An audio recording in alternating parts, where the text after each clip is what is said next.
And joining us now in the studio to speak more on the benchmark interest rate is Professor Uche Uwaleke, Director, Capital Market Studies Institute, Nasarawa State University, KEFI. Prof, thank you so much for joining us on the Network News. Yeah, thank you so much, Elizabeth, for inviting me. My pleasure. Now, 50 basis points to 26.5%. Does this signal the beginning of a monetary easing cycle, or is it just a cautious adjustment? Let's know. Well, both. Okay. Yes. I think it signals the beginning of a calibrated, easing of monetary policy, and at the same time, it's a cautious one. That's why I said it's both. You see, at this point, the CBN wouldn't want to rock the boat.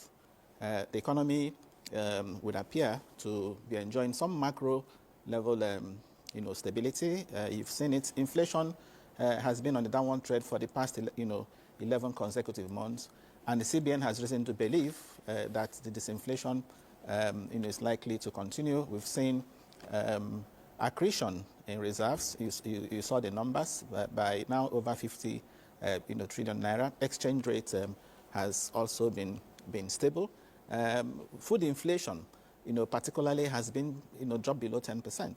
And on a month-on-month basis, if you check the January report, has even entered negative territory. Okay. So when you look at all that, and against the backdrop of the fact that the central bank is currently implementing, banking sector recapitalization, we hear 20 banks have met that, that requirement, but 13 others, have yet to meet that requirement. Okay. For the banks, the financial stability ratios are strong. So given all of this, the central bank wouldn't want to, as I said earlier on, rock the boat. So whatever they want to do that, gradually in the interest, of the economy. All right, Prof, I would like to come in there. How sustainable is this level, especially if oil prices fluctuate? Can there be stronger reserves? And what does it translate to for our economy? Yes, of course. Well, unfortunately, the economy continues to depend on the vagaries of the oil market. But the good thing is that we are also having some level of compensation by way of foreign portfolio investments, which is also why the central bank is not too keen on implementing an aggressive monetary policy rate cut, because that would also serve as a disincentive for the inflows that we are getting at the moment. So the central bank needs to balance all of that. Yes, I guess for now we are enjoying relatively good oil price.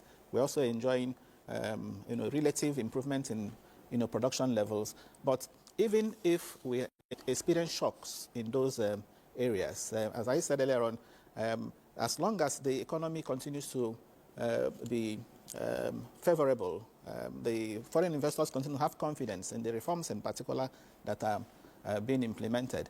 And I think the inflows, foreign investors will continue to come. And that's also why the central bank, has to keep an eye on the interest rates. Professor Uche Uwaleke, I want to thank you so much for joining us on the news. Thank you very much. Thank you for your time. Thank you so much for inviting me. Thank you. And for more financial matters, let's join our busy businessman, Benny. Benny? Well, thank you.